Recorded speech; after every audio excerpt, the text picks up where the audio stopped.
अस्सलामुअलैकुम, very good morning, welcome to New Pakistan. मैं हूं आपके साथ अनवार खावर। और सबसे पहले हम बात करेंगे मौसम के हवाले से। तो काफ़ी कन्फ्यूजन है जब से मानसून का सीज़न स्टार्ट हुआ है कि बारिश होगी या फिर हब्स का मौसम बरकरार रहेगा। तो इस हवाले से महकमा मौसमियात की जानिब से खबरदार कर दिया गया है कि जो आइंदा 24 घंटे हैं उसके दौरान लाहौर में बारिश के इम्कानात हैं। कल भी हमने देखा कि लाहौर में बड़ी तेज़ बारिश हुई। शहर कायद में भी शाम के औकात में मुख्तलिफ इलाकों में जो बूंदाबांदी का इम्कान है वो जाहिर किया जा रहा है। और शहर कायद में भी मौसम आज भी जुज़वी तौर पर अबर आलूद और मरतूब रहेगा।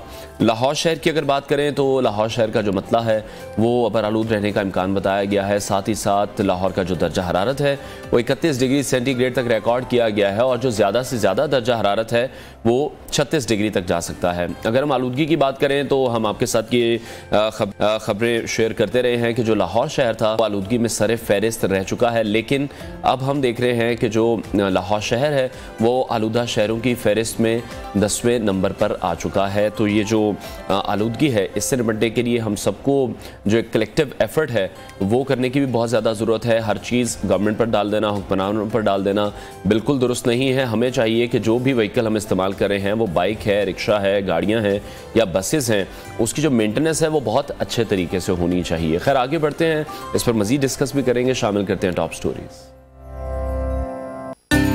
सदर आरिफ अलवी का बड़ा यूटर्न, नया पिंडोरा बॉक्स खुल गया। एशिया कप और वर्ल्ड कप शाहीन झपटने को तैयार। महंगाई ने अवाम के कड़ाके निकाल दिए।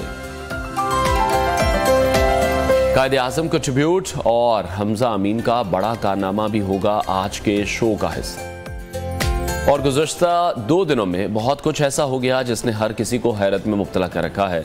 रियासत के सरबराह सदर मुमलिकत आरिफ अलवी अपने ऐवान सदर में ही मुकम्मल बेख्तियार पाए गए हैं। और एक रोज़ पहले ये खबर सामने आई थी कि सदर आरिफ अलवी ने ऑफिशियल सीक्रेट एक्ट और आर्मी एक्ट तरमीमी बिल पर दस्तखत कर दिए हैं, जिसके बाद दोनों बिल्स कवानीन बन गए हैं। और अगले ही दिन सदर आरिफ अलवी की जानिब से ट्वीट सामने आई जो कि न्यू की स्क्रीन पर आपने मुलाहिजा भी की है, जिसमें हैरत का झटका जो तमाम लोगों के लिए ये ट्वीट साबित हुई है।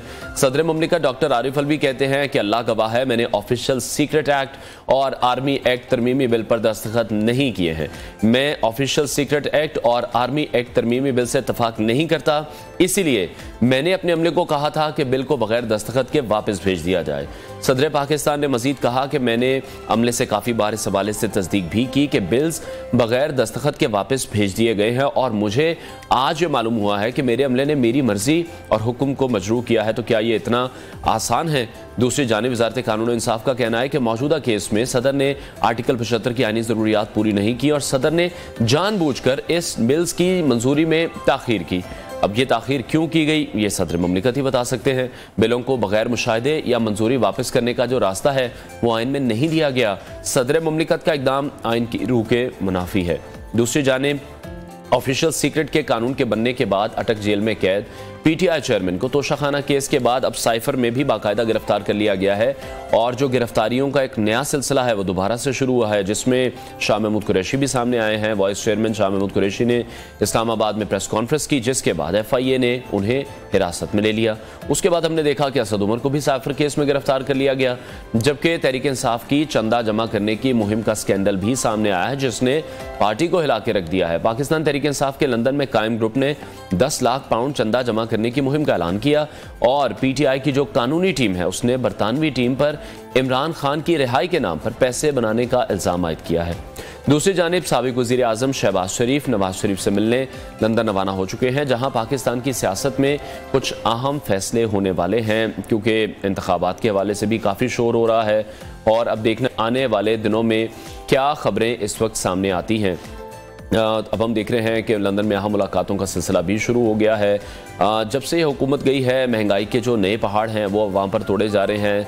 जो निगरान सेटअप है वो तो आ चुका है, लेकिन उसके बाद भी हम ये देख रहे हैं कि महंगाई का सिलसिला है वो जारी है। आगे बढ़ते हैं, एक और ख़बर आपके साथ शेयर करते हैं। एक बड़ा ही अफसोसनाक वाक़या पेश आया था। हमने लास्ट वीक अपने प्रोग्राम में इस हवाले से बात भी की थी। रानीपुर में नन्ही फातिमा जो कि दुनिया के गम अपनी आगोश में समेट कर इस दुनिया से जा चुकी है, लेकिन इस केस की तफ्तीश पर अभी काम हो रहा है। पीर असद शाह की हवेली में काम करने वाली कमसिन फातिमा की तशद्दुद से हलाकत की तहकीकात के दौरान पुलिस ने बच्ची के साथ जिनसी ज्यादती के खदशे का इजहार भी किया है। मेडिकल बोर्ड यह कह रहा है कि फातिमा पर जिस्मानी तशद्दुद की तस्दीक भी हो चुकी है।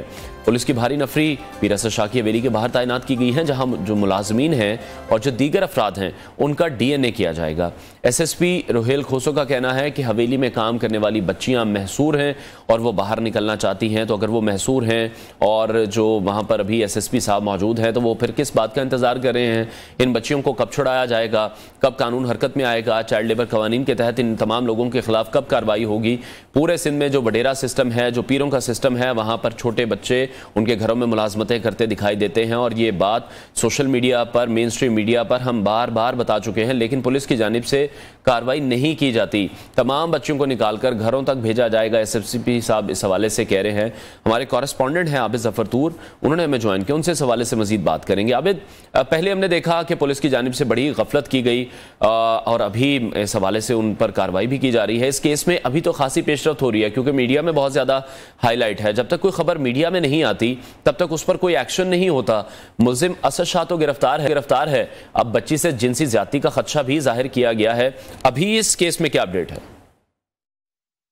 रानीपुर में 10 साल मासूम बच्ची फातिमा फरूरो की कल होने वाली कब्र कुशाई और पोस्टमार्टम के बाद नवाबशाह मेडिकल बोर्ड की जानिब से इब्तदाई रिपोर्ट जारी कर दी गई है। इब्तदाई रिपोर्ट के मुताबिक फातिमा का जिस्म गलने की इब्तदाई कंडीशन में था।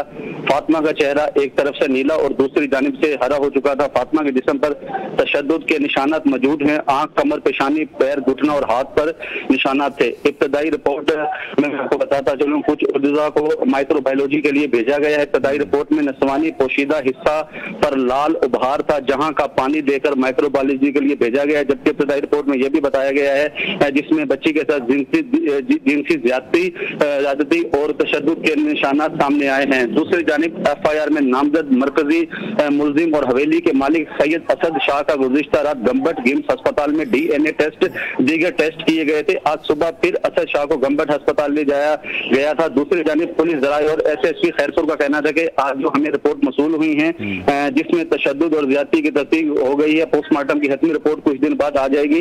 मुल्जिम असद शाह समेत 4 अफराद के DNA टेस्ट के लिए सैंपल लेबॉर्टरी भेजे गए हैं। हवेली में रहने वाले अफराद और मुलाजमों के DNA टेस्ट के लिए सैंपल लिए जाएंगे। दूसरी जानिब DIG सेक्टर जावेद जसकानी की जानिब से हवेली के अंदर एक पुलिस पिकेट कायम कर दी गई है। पिकेट में 2 DSPs, 5 SHO तैनात होंगे। बाकी हवेली के अंदर दीगर अफराद का भी DNA करवाए जाएंगे। मुल्जिम असद शाह का कल जुडिशल रिमांड पूरा होना है, अदालत में पेश किया जाएगा। मेडिकल बोर्ड में डॉक्टर जो थे वो यूनिवर्सिटी के चेयरमैन ज़कियुद्दीन फॉरेंसिक, डॉक्टर सुल्तान राजपर, डॉक्टर यास्मीन जोखियों पर ये मुश्तमिल टीम थी। जबकि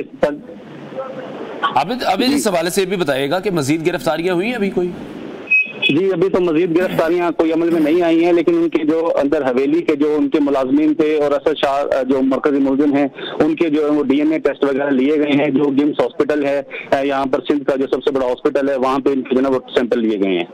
ठीक है। अच्छा, अभी भी ये कहा जा रहा है कि जो बच्चियां हैं वो काफी अभी बच्चियां हवेली में कैद हैं, तो उनके बारे में क्या इतलात है? SSP साहब ये तो कह रहे हैं कि इनको बाजियाब कराया जाएगा।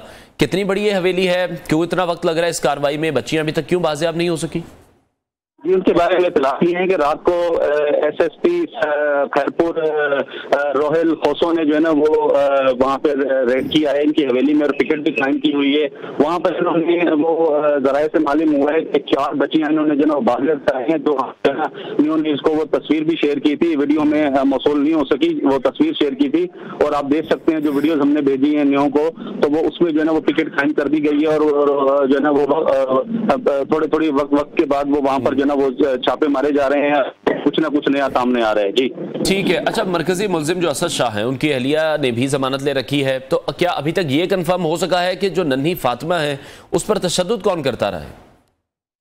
जी, ये नन्ही फातिमा का जो वो उनकी वालदा के भी इंकशाफात सामने आए हैं। वो जो असद शाह की जो वालदा हैं, जब उनसे टीम ने पूछा तो यहाँ पर कितनी बच्चियां हैं, तो उन्होंने बोला है कि इतनी बच्चियां हैं, सैकड़ों के मैं आपको गिनती में नहीं बता सकती।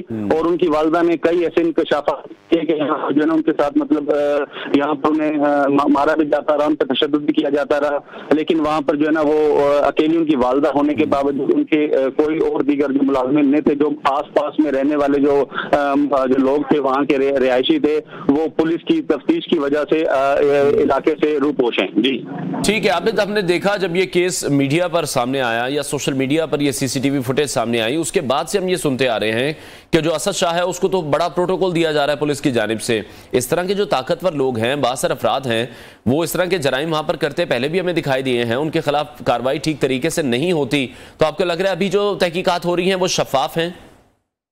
जी बिल्कुल, अभी तक तो जो बोर्ड वगैरह तश्कील दिया गया है, डीआईजी ने टीम बिठाई थी, मेडिकल बोर्ड तश्कील दिया गया है, उससे तो अब तक जो है ना वो जो मरहल में से वो जो केस गुजर रहा है वो अभी तक तो शफाफियत पे है। लेकिन आगे इससे जो है ना हम इस पे कुछ नहीं कह सकते कबल अज़ वक्त, क्योंकि ये सिंध में कोई नया या पहला केस नहीं है जो यहाँ पर जो है ना कोई पहली ज्यादती है या पहला केस है। यहाँ पर आई रोज यहाँ पर इस तरह के केसेस जो है रोनमा होते रहते हैं और ये नन्ही कलियां जो ना इसी तरह मुरझाती रहती हैं और इंतजामिया तो यहाँ पे कोई पुरसाने हाल नहीं है। ठीक है, गरीब और लोअर तबके के जो लोग हैं यहाँ पर वो जो है वो किसी मसीहा के मुंतजर हैं। यहाँ पर जो है ना अगर देखा जाए तो जो केस है ये फातिमा वाला, इसमें भी उनके वालिदैन के कुछ हमने जो एक दो शॉट लिए थे उसमें वो खौफजदा थे, प्रेशराइज थे और कई सियासी लोग, कई समाजी लोग और इस तरह के जो लोग हैं वो उनके पास उनका जो है ना वो काफी जो है ना वो लगा हुआ है उनके घर पर, ताकि उनके जो वालिदैन हैं उसमें जो है उनके ऊपर काफी प्रेशराइज है। जब हमने उनसे पूछा कि आपको कोई प्रेशराइज तो नहीं कर रहा है या कोई मतलब ऐसे जो लोग हैं बासर लोग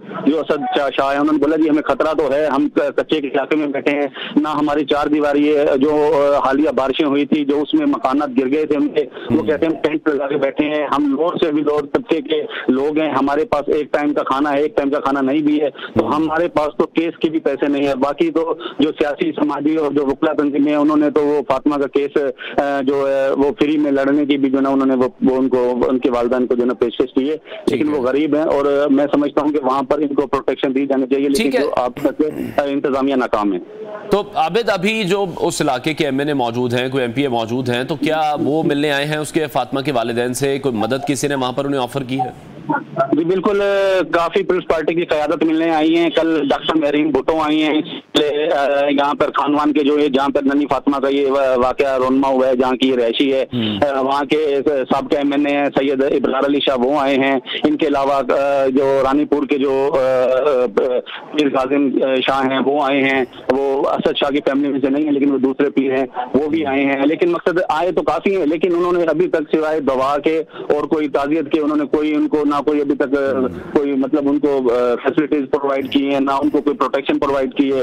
वो बेचारे जो है ना वो मतलब खौफजदा हैं और वो प्रेशराइज हैं, क्योंकि वो गांव में 30 से 40 घर हैं टोटल और वो सारे के सारे मुनद्दम हुए हैं, गिरे हुए हैं और उनका जो है ना गांव वालों का कोई पुरसाने हाल नहीं। उनका यही कहना है कि हमें जो है यहाँ पर कुछ मतलब बिल्कुल आबिद, जिस तरह से आप बता रहे हैं कि अब फातिमा के जो वालिदैन हैं उनके घर अपने मुनद्दिम हो चुके हैं, वो जिस तरह के घरों में रह रहे हैं, हमने भी कुछ वीडियोस देखी हैं कि जिन मुश्किल हालात में वो जिंदगी गुजारे हैं, वो किस तरह से इस केस का फॉलोअप करेंगे। अगर और बहुत से केसेस में हमने देखा है कि लोग सुलह कर लेते हैं, अगर सुलह हो जाती है तो जो रियासत है क्या फिर वो इस केस की पैरवी तो करेगी?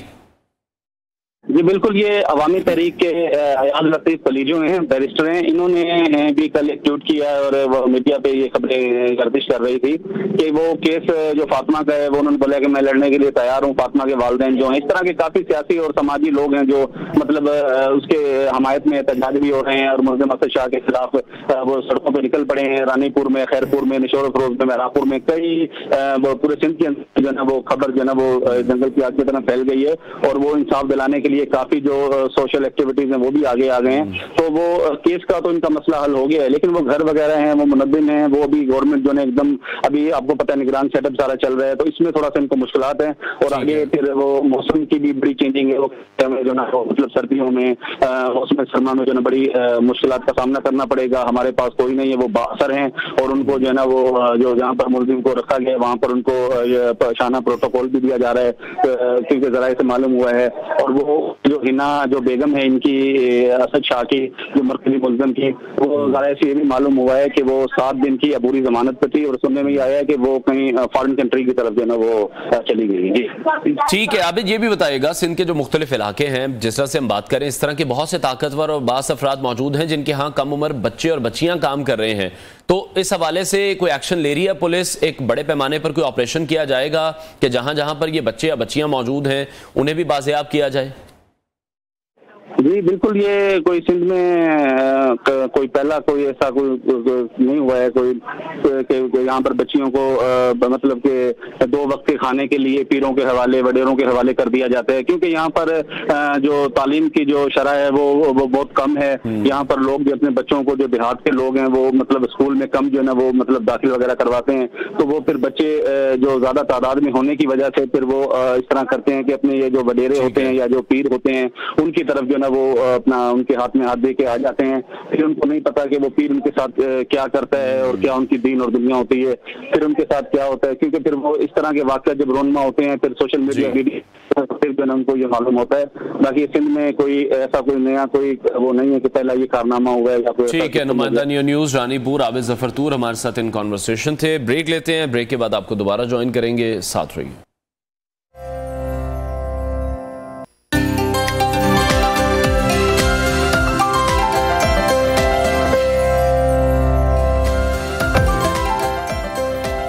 Welcome back. एक बार फिर से बात करेंगे सदर आरिफ अलवी की ट्वीट से मुतालिक और जो इंकशाफात उनकी जानिब से किए गए हैं। एंकर पर्सन शाहिद रिंद ने हमें ज्वाइन किया है, उनसे इस हवाले से मजीद बात करेंगे। शायद बहुत शुक्रिया आपके वक्त के लिए। सदर आरिफ अलवी की जानिब से जो ट्वीट की गई है वो तारीख में हम देख रहे हैं कि एक अनोखे अंदाज में महफूज हो चुकी है, तो क्या ऐवान सदर इतना गैर महफूज है और सदर साहब इतने बेख्तियार हैं कि उन्हें ये तमाम मामलात बताने के लिए फिर एक ट्वीट करनी पड़ रही है? ना तो ऐवान सदर गैर महफूज है और ना ही सदर आरिफ अलवी बेख्तियार हैं, बल्कि ये उनकी एक गैर जिम्मेदारी है। गैर जिम्मेदारी इस तरीके से कि जो भी मामला हुआ था उस पर उनका जो भी ओपिनियन मौजूद था, स्टाफ ने जो गलती की थी, तो being a head of that office and chief executive या हेड ऑफ द कंट्री, क्योंकि वो मुल्क के सबसे बड़े कॉन्स्टिट्यूशनल ओहदे पर हैं, सबसे पहले उन्हें उन लोगों के खिलाफ कार्रवाई करनी चाहिए थी जिन्होंने ये नेग्लिजेंस की है। उसके बाद इस मामले पर कुछ भी कह लें, रियासत का एक निजाम, एक तरीकाकार मौजूद है। वो अटॉर्नी जनरल को बुला सकते थे, वो केयरटेकर प्राइम मिनिस्टर से बात कर सकते थे, वो इस पर एक बिल्कुल तमाम एक्शंस कंप्लीट करके उसके बाद आवाम को बताते कि उनके साथ ये सब कुछ हुआ और उन्होंने ये एक्शंस लिए। लेकिन बजाय उसके उन्होंने इस मामले को एक मुबहम अंदाज में ट्विटर पर एक ऐसे वक्त में डाला जिस पर उसके बड़े क्वेश्चन मार्क्स हैं उसकी पॉलिटिकल टाइमिंग पर। देखें, ऑफिशियल सीक्रेट एक्ट हो या जो आर्मी एक्ट का जो तरमीमी मसवदा हो, उनकी इस वक्त कंट्रोवर्सी इसलिए भी ज्यादा क्रिएट हुई है, खासकर ऑफिशियल सीक्रेट एक्ट की, कि हम देखते हैं गुज़िश्ता रोज शाह महमूद कुरैशी साहब की गिरफ्तारी, असद उमर साहब की साइफर साजिश के मामले पर चेयरमैन पाकिस्तान तहरीक इंसाफ का शामिल तफ्तीश होना, और फिर सदर आरिफ अलवी का माफी मांगना कि इससे जो लोग मुतासिर हुए। ये सबको बहुत अच्छी तरीके से वाज़ेह है कि ऑफिशियल सीक्रेट एक्ट पर ही साइफर मामले पर जो है वो कार्रवाई आगे बढ़नी है।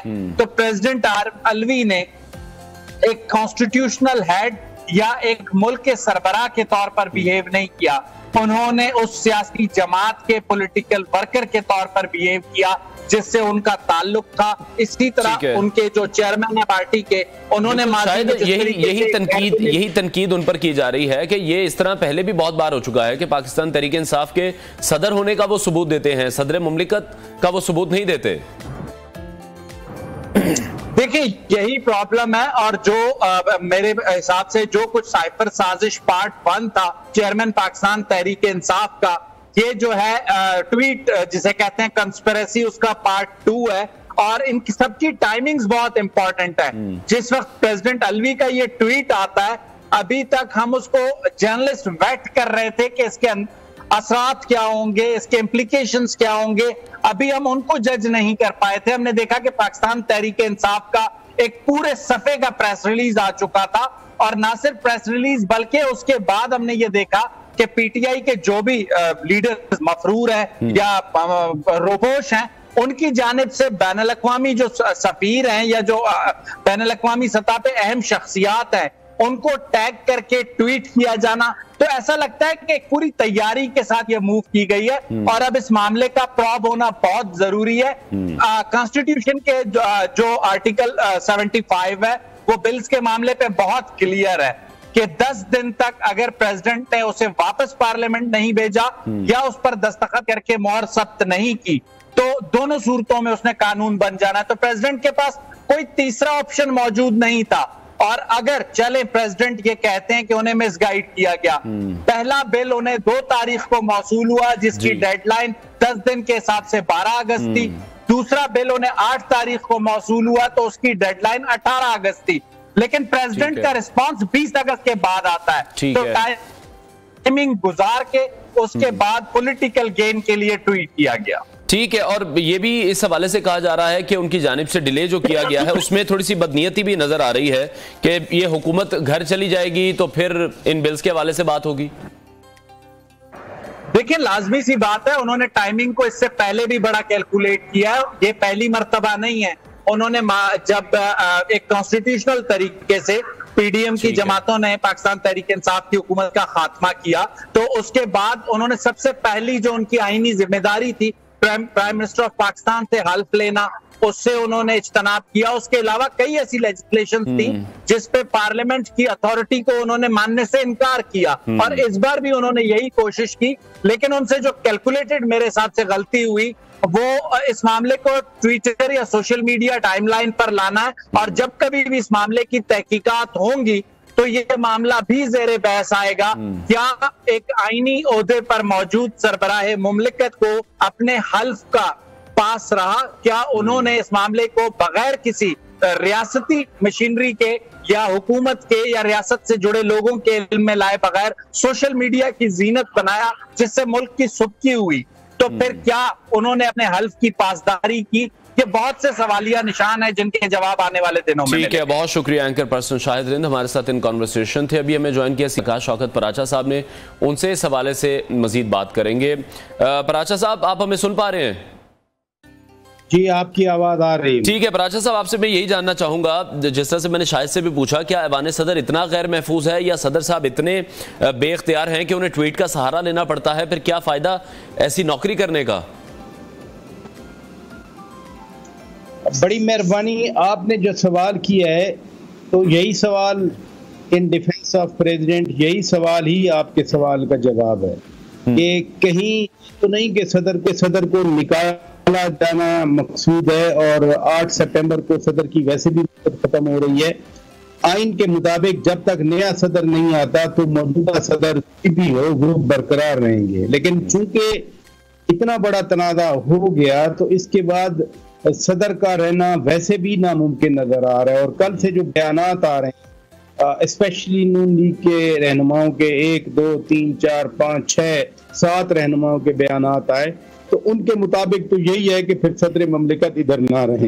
दूसरी बात अहम है, एक और अभी शायद रिंद साहब भी बात कर रहे हैं, 75 आर्टिकल के तहत क्लॉज 1 में सदर 10 दिन के अंदर मंजूरी दे दें या सदर वापस भेज दें। अगर 11-12 हो जाए तो बिल ऑटोमेटिक नहीं, 75 का क्लॉज 2 है कि वो बिल जो है जो सदर भेजेंगे वो मुश्तरका इजलास में पर वहां से पास होगा और दोबारा पास आएगा। जब दोबारा आएगा और सदर अगर 10 दिन के अंदर अंदर उस पर मंजूरी नहीं देते तो फिर only then it will become an act. तो अभी तो पहली स्टेज पे है, सदर कह रहे हैं मैंने भिजवा दिया वापस, हुकूमत वापस नहीं, सदर कह नहीं मेरे स्टाफ ने धोखा किया।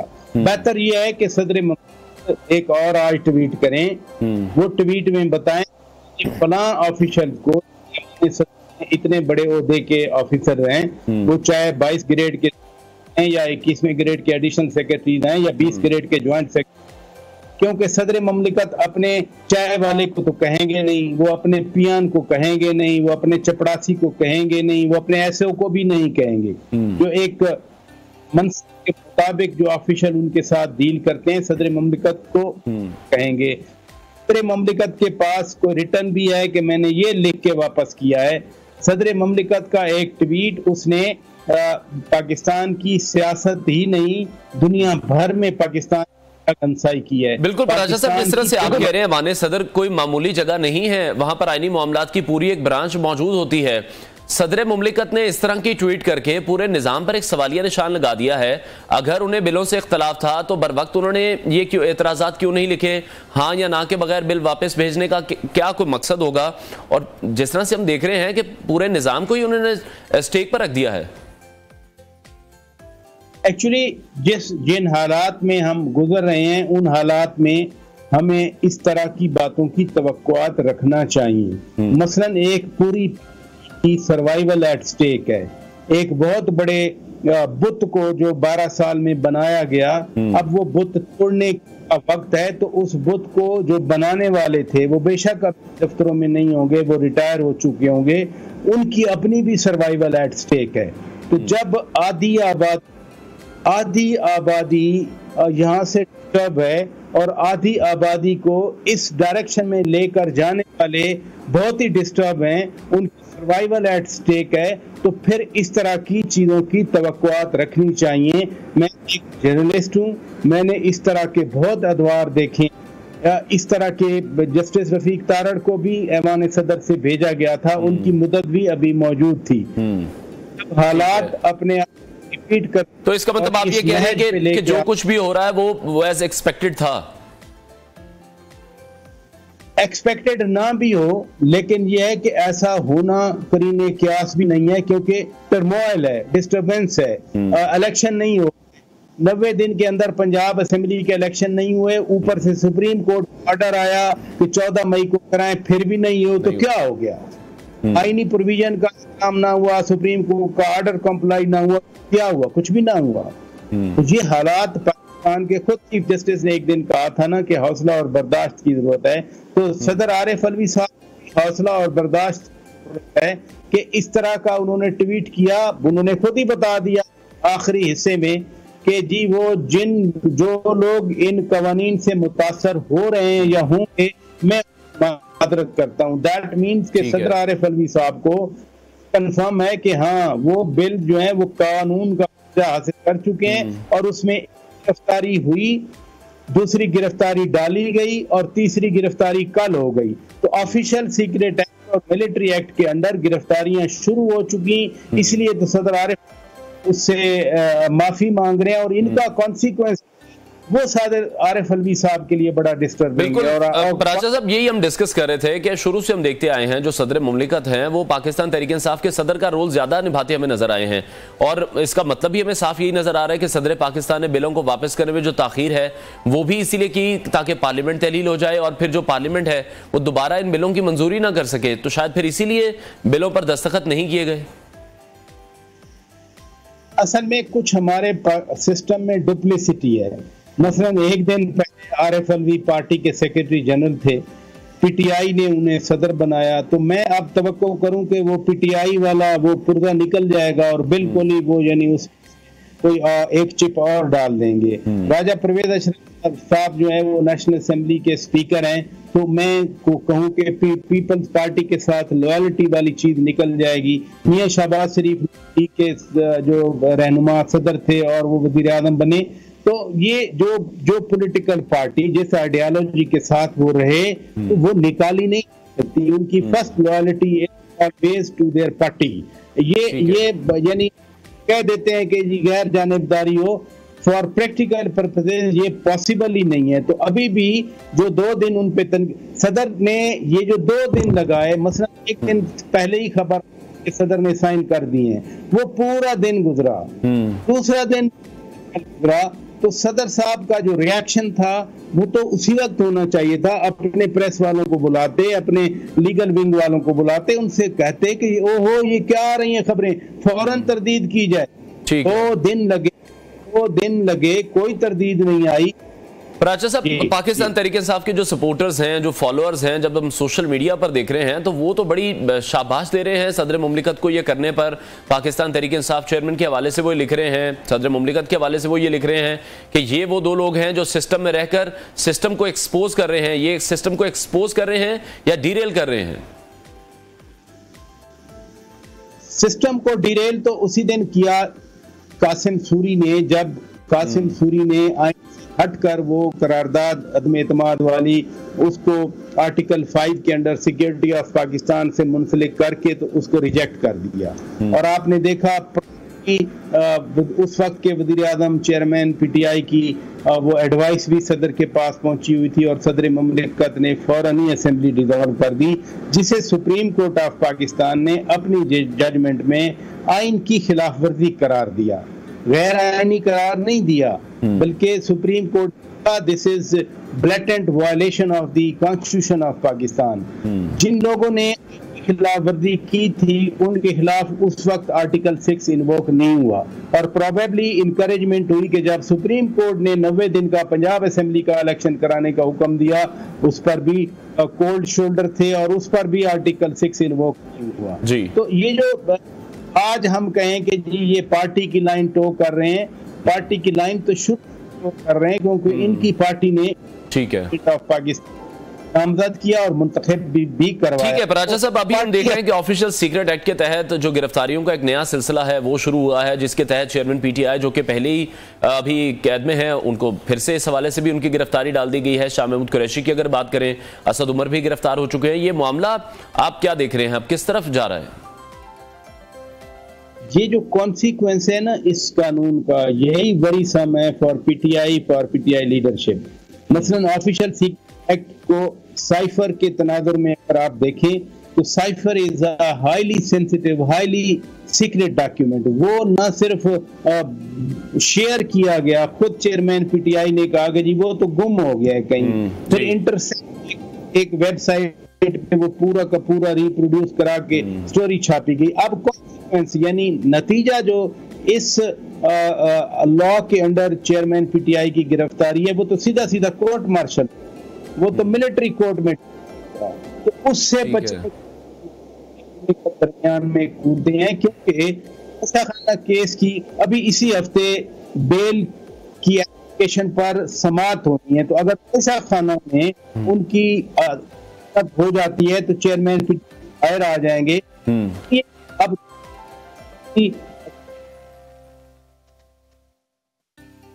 ठीक है पराचा साहब, आप हमारे साथ ही मौजूद रहेगा। नाज़रीन ब्रेक लेते हैं, ब्रेक के बाद आपको दोबारा ज्वाइन करेंगे।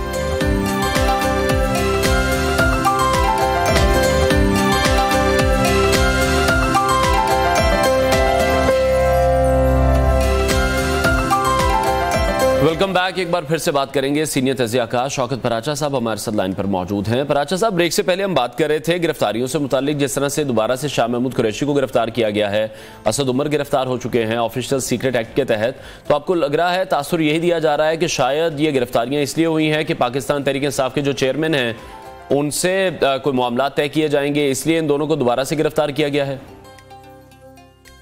पराचा साहब से एक बार फिर से राब्ता कायम करने की कोशिश करेंगे। ऑफिशियल सीक्रेट एक्ट के तहत हमने देखा है कि चेयरमैन पीटीआई शाह महमूद कुरैशी और असद उमर को भी गिरफ्तार किया गया है इस हवाले से, और शाह महमूद कुरैशी की जो मगरबी सिफारतकारों से मुलाकातें हुई हैं, साइफर से मुताल्लिक गुफ्तगू हुई है, जिसका हमने देखा पहले उन्होंने इनकार किया था, फिर प्रेस कॉन्फ्रेंस में हमें इसका इकरार करते भी दिखाई दिए कि मैं इस मुलाकात में ही मौजूद था। पराचा साहब, जानना आपसे चाहेंगे, जो गिरफ्तारियां इस वक्त हुई हैं असद उमर की और शाह महमूद कुरैशी की, तो आपको लगता है कि पाकिस्तान तहरीक इंसाफ के चेयरमैन से कोई मामला तय करने के लिए गिरफ्तारियां हुई हैं कि दो लोग अब उनसे शायद बात करें, कोई मामला तय करने की कोशिश करें? बात तो अब बहुत आगे बढ़ चुकी है। अब तो मामला तय करने से, इस तरह तय करने से बात बहुत आगे बढ़ चुकी। बात कहां तक बढ़ चुकी? आपने कभी सोचा था कि इमरान इस्माइल साहब पीटीआई छोड़ देंगे? आपने कभी सोचा था अली जैदी जो कहते थे इधर गोली लगेगी तो मैं तब पीटीआई छोड़ूंगा, वो पीटीआई छोड़ गए? आपने कभी सोचा था परवेज खटक साहब यूं सरेआम इतना बड़ा जलसा करके बराह रास्त चेयरमैन पीटीआई को कहेंगे कि वो झूठ बोलता था, वो कभी सच नहीं बोलता था? तो अब जो मामलात आप तय करने वाली बात कर रहे हैं उससे मामलात बहुत आगे बढ़ चुके। अब तो वो जितना सदर साहब डिस्टर्ब थे या उनके दीगर अभी साथी जो सोशल मीडिया पे एक तूफान मचाए रखते हैं वो डिस्टर्ब हैं, ये सारी सर्वाइवल एट स्टेक है कि अब कौन बचता है, कौन सियासी तौर पर खत्म होता है। अब तो ये है, मेरा नहीं, मैं जाती अपनी ज़ाहिर राय दे रहा हूं, मैं इस वक्त तो एज अ गेस्ट बैठा हूं आपके साथ। अब मामलात तय करने वाली स्टेजेस नहीं रही और उसके जिम्मेदार पीटीआई के चेयरमैन हैं, कभी जानवर का, कभी मीर सादिक का, कभी मीर जाफिर का, कभी पता नहीं। लेकिन राजेश, आप क्या देख रहे हैं? इतनी अनस्टेबिलिटी एक बार फिर से देखने में आ रही है। पहले तो ये कहा जा रहा था कि पाकिस्तान तहरीक-ए-इंसाफ ऑपोजिशन में है या उनके जितने भी कायदीन हैं, लीडरान हैं, उनकी वजह से इतनी अनस्टेबिलिटी है, आए रोज को बयानात सामने आते रहते हैं। अब तो हम देख रहे हैं कि पाकिस्तान तहरीक-ए-इंसाफ का शराजा भी कर चुका है, पीटीआई चेयरमैन खुद कैद में है, उनकी जो सीनियर लीडरशिप है वो भी उनके साथ इस वक्त कैद में मौजूद है। तो डेली बेसिस पर इस्लामाबाद में हमने देखा एक जलसा हुआ, जिस तरह की उसमें बातें की गई आप भी वो जानते हैं। उसके बाद फिर असद उमर गिरफ्तार हो जाते हैं, शाह महमूद कुरैशी गिरफ्तार हो जाते हैं। फिर हम देखते हैं कि सदर मुमलिकत की जानिब से एक ट्वीट सामने आ जाती है। ये हो क्या रहा है? ये सूरत हाल क्या बन रही है? अवाम तो बात करती है महंगाई के हवाले से कि महंगाई को कम किया जाए। क्या इस तरह की जो चीजें सामने आ रही हैं वो कुछ चीजों को दबाने के लिए है? देखिए, मैं पहले भी आपसे बात कर रहा हूं कि वो जो सीरीज थी कि ये जानवर हैं, ये मीर जाफिर हैं, ये मीर सादिक हैं, फिर रात के अंधेरे में जाकर ऑफर की गई जनरल बाजवा साहब को कि जितनी आप तोसी चाहते हैं आप ले लें, लेकिन हमारी हुकूमत मत गिराएं, आप बैठे रहें। फिर इस मुल्क में ख्वाहिश थी कि खुदा ना खास्ता मुल्क डिफॉल्ट कर जाए। इस मुल्क में ये ख्वाहिश रही कि जी वो हम श्रीलंका बन जाएं। ये किसके मुंह से ये बातें होती थी? ये किसके जलसों में ये एड्रेस किया जाता था? ये किसकी प्रेस कॉन्फ्रेंसेज में ये बातें होती थी? फिर कहा गया कि जी वो देखें साइफर है, ये अमेरिका ने साजिश की है, अमेरिका जो है रूस जाने के लिए हमारे मुखालिफ था, हमारी हुकूमत गिरानी थी। फिर पता चला, खुद ही कहा कि later on we came to know कि this conspiracy was exported by general Bajwa to United States. उधर से नहीं आई थी, अमेरिका को क्लीन चिट दे दी गई। तो ये सर्वाइवल की जो मैं आपको बात कर रहा हूं, अब तो नज़ा का आलम है, अब आखिरी स्टेजेस हैं, पार्टी टूट गई, आपने खुद इरादा बिखर गया। अब ये जो ये प्यादे और कहीं कहीं जो छुपे हुए लोग हैं, हमाद अजहर का अभी तक पता नहीं है हमाद अजहर कहाँ छुपा हुआ है। भाई आप इतने बहादुर हैं तो सामने आए। फिर कुरैशी साहब भी तो जेल में गए हैं, असद उमर साहब भी जेल में गए हैं। तो सियासत में ये सारा कुछ होता है। फिर आप अपना पर्सपेक्टिव देते हैं, लॉ इन्फोर्समेंट अमल में आती है। पूरी पाकिस्तान की तारीख में आप दुरुस्त फरमा रहे हैं, लेकिन उसमें अब देखने वाली बात यह है कि हम अगर पीटीआई चेयरमैन की बात करें, शाह महमूद कुरैशी की बात करें, एक बयान एक दिन आता है, अगले दिन उस बयान की तरदीद कर देते हैं। जिस तरह से मगरबी सिफारतकारों से उन्होंने मुलाकातें की, शाह महमूद कुरैशी ने साइफर के मुतालिक गुफ्तगू हुई, जिसका पहले तो वो इनकार करते दिखाई दिए, लेकिन फिर प्रेस कॉन्फ्रेंस में उन्होंने इस बात का इकरार किया कि मैं इस मुलाकात में मौजूद था। यानी फिर जो मामला है वो हद से ज्यादा तजावुज करने का बन गया था, फिर तभी ये कार्रवाई हुई है। उनकी गिरफ्तारी मुलाकात करने पे नहीं हुई। सफीरों के साथ, गैर मुल्की सफीरों के साथ सियासी रहनुमाओं की मुलाकातें, ये कोई खुदा न खास्ता मुल्क के कानून की खिलाफ वर्जी भी नहीं है और आलमी नॉर्म्स भी यही हैं। मसलन हमारे जो एम्बेसडर हैं, इवन इंडिया में जो हमारे हाई कमिश्नर रहते हैं, वो जाकर इंडियन लीडरशिप से भी बातें करते हैं, वो चाहे हुकूमत की सियासी क़यादत हो या अपोजिशन की सियासी क़यादत हो। मसलन वहाँ अमेरिका में भी, वहाँ कल भी हमारे सफीर मसूद खान साहब वो किसी और शहर में गए हुए थे, कोई वहां पर एक्टिविटी थी, वहां पर कांग्रेसमैनों से मुलाकात होती है, वहां पर ओहदेदार जो स्टेट डिपार्टमेंट के हैं उनसे मुलाकात होती है, वहां बाइडेन एडमिनिस्ट्रेशन के आला ओहदेदारों से बातें करके। लेकिन बराचा साहब, जब यही पाकिस्तान तहरीक-ए-इंसाफ हुकूमत में मौजूद थी, पाकिस्तान मुस्लिम लीग नवाज जब अपोजिशन में थी, तो ये बड़ी तनकीद करते थे कि ये किस हैसियत से सफीरों से मिलते हैं अपोजिशन में होते हुए। मैंने गुजारिश की कि जो केस बनाए वो सफीरों से मिलने का नहीं बना। वो जो गिरफ्तारी हुई है वो सफीरों से मुलाकातों में की वजह से नहीं हुई है। तो गिमिक्स हैं कि आप बयान दे दें, कोई और बयान दे दे। जो गिरफ्तारी हुई है वो बताया भी गया है कि ऑफिशियल सीक्रेट एक्ट की खिलाफ वर्जी पे हुई है। वो जो गिरफ्तारियां हो रही हैं वो बताया भी जा रहा है कि वो मिलिट्री एक्ट के अंडर गिरफ्तारियां हो रही हैं। और सदर ममलिकत के ट्वीट का जो आखिरी लाइन है, वो कह रहे हैं कि मैं उनसे भी मादरत करता हूं जो इन कवानीन की वजह से मुतासर होंगे। यानी इन कवानीन को एक तो सदर ममलिकत बता रहे हैं कि ये अब बिल नहीं रहे, ये बाकायदा कानून की शक्ल अख्तियार चुके, ये मरवजा कानून है। और उस वजह से वो माफी इसलिए मांग रहे हैं कि सदर ममलिकत को पता है कि ऑफिशियल सीक्रेट एक्ट तरामीमी कानून और मिलिट्री एक्ट तरामीमी कानून का कॉन्सिक्वेंस क्या है, उसका असर क्या है। वो कितना सख्त असर है, क्योंकि ये सजाएं रिवाइज की गई हैं। ना सिर्फ ये है कि सरकारी मुलाजिम 2 साल वाली पाबंदी, बल्कि ये भी कहा गया कि हसास पर तैनात। राजा साहब बस एक शॉर्ट कमेंट कीजिएगा कि अब सदर मुमलिकत के लिए आप देख रहे हैं कि मुश्किलात में इजाफा होगा?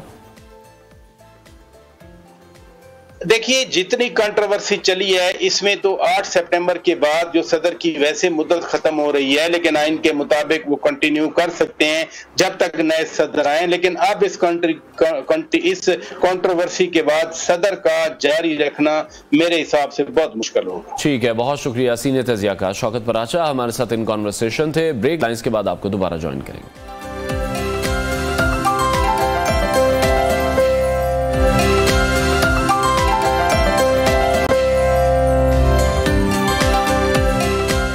Welcome back. खेल के मैदान में सबसे पहले हम बात करेंगे फुटबॉल के हवाले से, जहां फीफा वुमेन्स वर्ल्ड कप के फाइनल में स्पेन ने इंग्लैंड को शिकस्त देकर फाइनल जीत लिया है।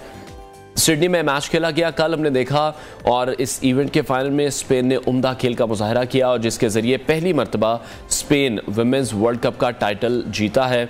बड़ा ही ज़बरदस्त ये मैच कल हुआ, मैं भी ये देख रहा था। और अब हम देखते हैं कि जब से फीफा वर्ल्ड कप कतर में हुआ है उसके बाद जो फुटबॉल का रुझान है वो पाकिस्तान में हमें काफ़ी बढ़ता हुआ भी दिखाई दे रहा है। तो बड़ी अच्छी इस वक्त जो कामयाबी है वो स्पेन को मिली है और पहली बार ऐसा हुआ है। बड़े ही कमाल उन्होंने जो गोल है वो करके ये मैच अपने नाम किया है। सिडनी में मैच खेला गया जहां इवेंट का फाइनल जारी था और स्पेन ने बड़ा ही ज़बरदस्त खेल पेश किया। उम्दा खेल के जरिए पहली मर्तबा जो वुमेन्स वर्ल्ड कप का टाइटल है वो जीता है। न्यू की स्क्रीन पर इस मैच के मनाजिर भी आप इस वक्त मुलाहिजा कर रहे हैं। शायकीन कितने पुरजोश हैं और कितनी बड़ी तादाद में हमें मौजूद दिखाई दे रहे हैं। और अब हम देख रहे हैं कि पाकिस्तान में भी फुटबॉल पर बहुत बात होती है और हाल ही में जो पाकिस्तान की चाइल्ड स्ट्रीट फुटबॉल टीम है वो भी नॉर्वे से वापस आई है बड़ी ज़बरदस्त कामयाबियाँ समेट के। तो जो पाकिस्तानी ख़वातीन हैं वो भी बड़ा अच्छा फुटबॉल खेलती हैं। हमारे शो में भी काफ़ी बार हम उनको मदऊ कर चुके हैं। खैर, अब फुटबॉल के बाद अब आते हैं क्रिकेट की तरफ, जिस पर बहुत ज़्यादा बात की जाती है पाकिस्तान में। तो भारत में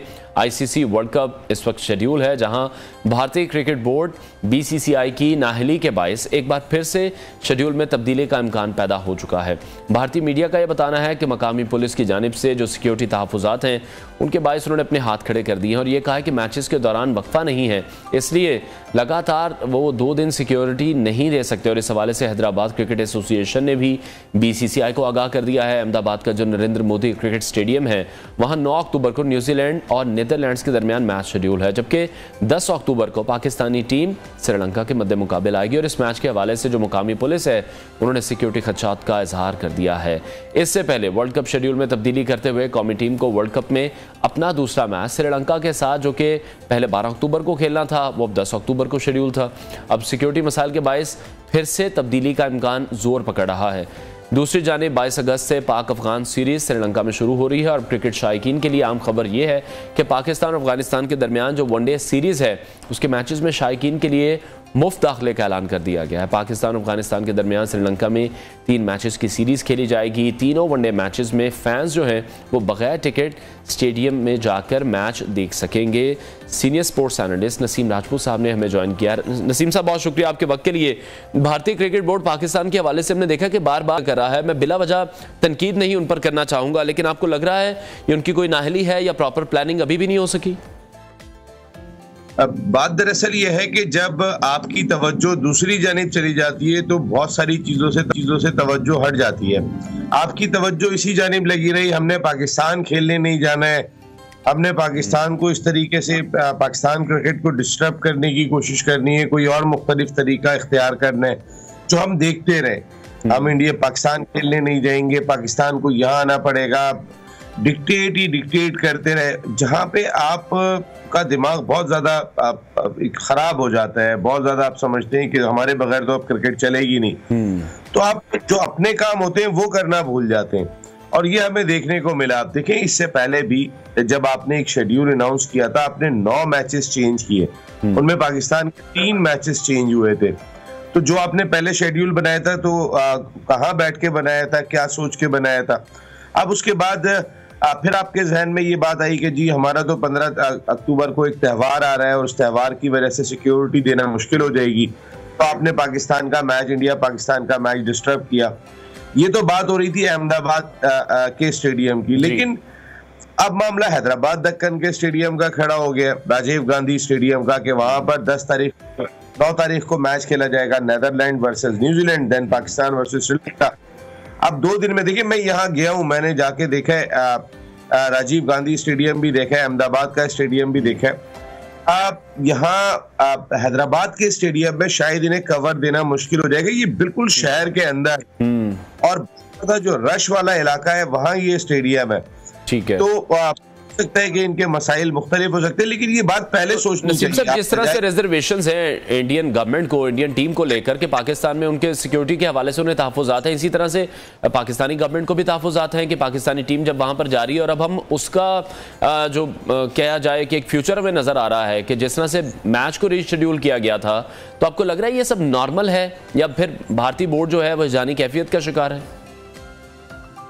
देखिए, वर्ल्ड कप की ऑर्गेनाइजेशन इतना बड़ा काम है कि ये बहुत ही मुश्किल काम है। देखिए, माजी में इंडिया ने वर्ल्ड कप ऑर्गेनाइज किया, अकेले भी करके दिखाया, उनके पास इतनी कैपेबिलिटी मौजूद है, लेकिन उससे पहले श्रीलंका पाकिस्तान ने मिलके किया, उससे पहले इंडिया पाकिस्तान ने मिलके किया था, तो इंडिया की एक सपोर्ट मिल जाया करती थी। अब इंडिया की सूरत हाल ये है कि वहां पे सियासी अमल दखल भी बहुत ज्यादा बढ़ता हुआ दिखाई दे रहा है, बीजेपी का बहुत ज्यादा अमल दखल दिखाई दे रहा है, उनके सियासी मामलात भी हैं, अगले साल उन्होंने इलेक्शन में पार्टिसिपेट करना है। अब अगर जय शाह या अमित शाह उनके वालिद हैं जो इस वक्त राइट है नरेंद्र मोदी साहब के, तो आपका फोकस इस वक्त इलेक्शन पे भी है जो चंद महीनों के बाद है, वहां आप क्रिकेट जैसा वर्ल्ड कप भी ऑर्गेनाइज कर रहे हैं। अरे जय शाह साहब किसी और को दे दें, आपके वहां बहुत कैपेबल लोग हैं, आपके कंसंट्रेशन इस वक्त है इलेक्शन की तरफ। अगर इलेक्शन की तरफ, उस इलेक्शन की वजह से आपने कोई मौका नहीं छोड़ा जब पाकिस्तान को आप किसी तरीके से डिच करने की कोशिश करें, आपने कोई मौका नहीं छोड़ा। आप अगर इसी जानिब लगे रहे और उसके बाद देखें, परेशान वो खुद हुए, अल्लाह का करना था कि एशिया कप को हमें अलॉट कर चुके थे, उस एशिया कप के ऊपर हमने फिर सियासत खेली, फिर हमने उनको परेशान दिखाया, आज तक वो परेशान है और सेटल नहीं हो। उन्हें एशिया कप का शेड्यूल अनाउंस करने में बहुत ताखीर लगी, उन्हें वर्ल्ड कप का शेड्यूल अनाउंस करने में बहुत ताखीर लगी। मसला क्या था, जब आप अपने काम छोड़ के दूसरों को सिर्फ नीचा दिखाने की कोशिश में लगे रहोगे तो आप खुद नीचे दिखाई दोगे, और ये हो रहा है उनके साथ, सारी दुनिया उनका मजाक उड़ा रही है। जिस तरह से आप भी ये डिस्कस कर रहे हैं कि इलेक्शन का सीजन है इंडिया में, तो पाकिस्तानी टीम भी वहां पर ट्रैवल कर रही है, सिक्योरिटी रिजर्वेशंस वहां पर भी मौजूद हैं। पहले हमारी गवर्नमेंट की जानिब से ऐलान किया गया था कि एक टीम वहां पर जाएगी, विजिट करेगी, तमाम जो सिक्योरिटी प्रोटोकॉल्स हैं उनको देखा जाएगा, वो भी नहीं हो सका, तो ये कितना गैर मुनासिब रहा फिर? देखिए, मेरा ख्याल है हमारी सिक्योरिटी टीम तो अभी जाके विजिट करेगी, ऐसा हो नहीं सकता, और इंडिया में सिक्योरिटी फुल प्रूफ दी जाएगी।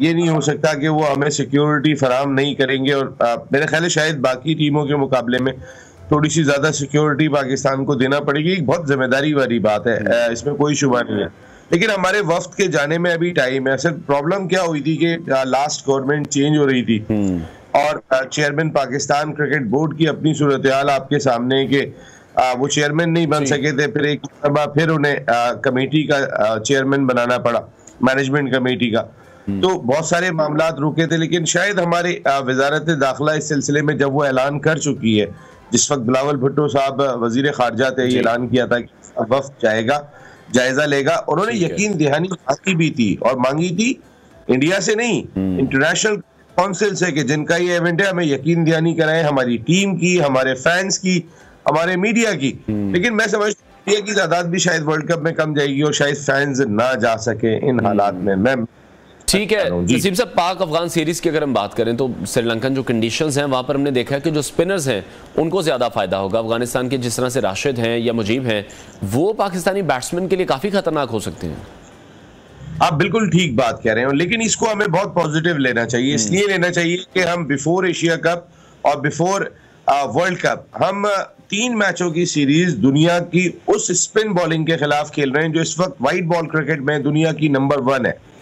और ये मैचेस हमने आगे जाके खेलने ही सारे एशियाई कंडीशन में जहाँ स्पिनर्स डोमिनेट करेंगे। तो ये बहुत अच्छी चीज है कि पाकिस्तान वो वाहिद मुल्क है कि जिसे दुनिया की नंबर 1 स्पिन बॉलिंग अटैक के खिलाफ सीरीज बिफोर एशिया कप और वर्ल्ड कप खेलने का मौका मिल रहा है, और कई सारे और अच्छे से इसको हम अगर पॉजिटिव लेके, हमारे कई सारे प्लेयर्स श्रीलंका मौजूद थे, कप्तान बाबर आजम समेत, और उन्होंने बहुत जबरदस्त टाइम गुजारा। टेस्ट सीरीज के बाद श्रीलंका प्रीमियर लीग खेली है, ये एक हमारा बहुत बड़ा एक पॉजिटिव साइन दिखाई देता है जो हमारी क्रिकेट फायदा पहुंचाता हुआ दिखाई देगा।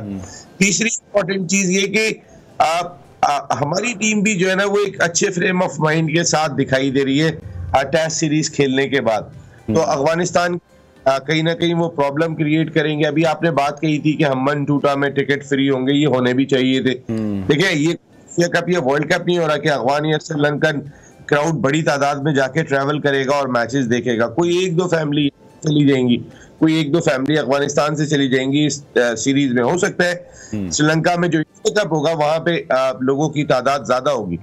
पाकिस्तान, नसीम साहब, जिस तरह से आप भी ये कह रहे हैं कि जो पाक अफगान क्रिकेट सीरीज है, अब हम देखते हैं कि बड़ा हाई वोल्टेज मुकाबला होता है। जब भी आमना सामना हुआ है, लेकिन लास्ट टाइम सरप्राइज किया है अफगानिस्तान की टीम ने हमें।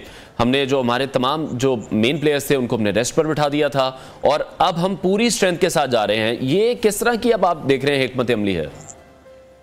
देखिए, कभी कभी कोई ना कोई टीम आपके लिए प्रॉब्लम क्रिएट करना शुरू हो जाती है और उससे आपकी राइवलरी डेवलप होना शुरू हो जाती है। तो ये एक राइवलरी ऑटोमेटिकली डेवलप हो गई। वो तो पड़ोसी मुल्क है, हमारा एक और पड़ोसी मुल्क है, वहां भी राइवलरी डेवलप हुई हुई है। हम तो क्रिकेट खेलना चाहते हैं, लेकिन वो एक राइवलरी डेवलप हो गई। इसका फायदा होगा। देखिए, आप अब अफगानिस्तान से हारना नहीं चाहते, अफगानिस्तान आपसे नहीं हारना चाहता। जैसे इंडिया की सूरत हाल थी वैसी अफगानिस्तान की हो गई है। अब आप ऑस्ट्रेलिया, साउथ अफ्रीका और न्यूजीलैंड से नहीं खेल रहे हैं, आप अफगानिस्तान से खेल रहे हैं। जब आप राइवलरी वाली क्रिकेट खेलते हैं तो प्रेशर क्रिकेट खेलते हैं। प्रेशर क्रिकेट आपको एब्जॉर्ब करने में मदद देती है। अब आप इंडिया आपसे रेगुलर क्रिकेट नहीं खेलता। अब अफगानिस्तान के साथ जो मैच होता है वो ऐसा लगता है हम इंडिया से खेल रहे हैं। हाथापाई होना शुरू हो जाती है, अब छक्का मारते हैं तो पागल हो जाते हैं, ग्लव्स उठा के वहां फेंक। ऐसा इंडिया के खिलाफ भी नहीं करते हम। अब तो अफगानिस्तान के खिलाफ जो हो रहा है, तो ये एक अच्छी चीज है। हम pressure cricket before Asia cup and before world cup खेल। बिल्कुल, वो एग्रेशन देखने में आता है जब पाकिस्तानी और अफगानी प्लेयर्स आमने सामने आते हैं, वो एग्रेशन देख रहे हैं। अच्छा, जिस तरह से पाकिस्तानी खिलाड़ी हैं, पहले से श्रीलंका में खेल रहे थे, और आपने भी वही बात की है कि हमें उसका एज भी मिलेगा काफी, क्योंकि आगे एशिया कप आ रहा है। उन्हीं कंडीशंस में हमें एशिया कप भी खेलना है, हमें वर्ल्ड कप भी खेलना है। लेकिन नसीम साहब, बड़ा ही मसरूफ सीजन रहा, मुसलसल क्रिकेट खेल रहे हैं हमारे खिलाड़ी। जरूर उनका मोराल भी बुलंद होगा, फिटनेस का भी ख्याल रख रहे होंगे, लेकिन आपको लगता है कि जो वर्कलोड है उसको भी मैनेज करना साथ बड़ा जरूरी है? यार, $1 मिलियन क्वेश्चन है ये, आपका $1 मिलियन क्वेश्चन है। मेरा भी यही सवाल दिखाई देता है। देखिए, आपने पहले आप टेस्ट सीरीज में हम बात कर रहे थे, शहनशाह अफरीदी बहुत ज्यादा क्रिकेट भी खेल रहे हैं और एक इंजरी के बाद आए, एक बड़ी इंजरी के बाद आए। तो जरूरी नहीं है कि शहनशाह अफरीदी को आप टेस्ट सीरीज में शामिल करें। उन्होंने वहां भी लंबी बॉलिंग की। फिर में वो खेल रहे हैं, वहां पे वो खासी लंबी बॉलिंग कर रहे हैं। नसीम शाह की खबर आ गई थी अभी दरमियान में, हम सब डर गए थे कि वो लंका प्रीमियर लीग में अनफिट तो नहीं हो गए। ये बड़ा आपका इंपॉर्टेंट क्वेश्चन है, और अल्लाह करे कि ये तीनों बॉलर्स हमारे जो है वो सेहतयाब रहे एशिया कप में और वर्ल्ड में। ये एक बड़ा क्वेश्चन दिखाई दे रहा है इस वजह से कि आप इंजरी का एक तो पता नहीं होता, वो कहीं भी हो सकती है। तो लेकिन जब आप अपनी जिस्म पे बहुत ज्यादा वर्कलोड डालते हैं तो ज्यादा इंजरी का चांस होता है। जब आप आराम थोड़ा लेके आते हैं और अपनी टीम को फोकस करके आते हैं, एक रिदम के साथ आते हैं, तो इंजरी का चांस कम होता है। इंजरी कभी भी हो सकती है, लेकिन वर्कलोड का बढ़ना इंजरी के बढ़ने के चांसेस को भी बढ़ा देता है। तो हमने ये वर्कलोड, बिल्कुल आपकी बात सही है, बहुत ज्यादा दिया है बॉलर्स को। अल्लाह न करे कोई प्रॉब्लम हो तो बड़े इवेंट आ रहे हैं। ठीक है। अच्छा नसीम साहब, जिस तरह से लीग्स हम देखते हैं, लीग्स भी बहुत ज्यादा इंपॉर्टेंट है प्लेयर्स के लिए फाइनेंशियली तौर पर, तो क्या फिर पीसीबी को ये तमाम मामला अब देखने पड़ेंगे कि जो उनके की प्लेयर्स हैं उन्हें किस तरह से फैसिलिटेट किया जाए कि अगर वो लीग्स नहीं भी खेल रहे तो उनका माली नुकसान उतना ना हो?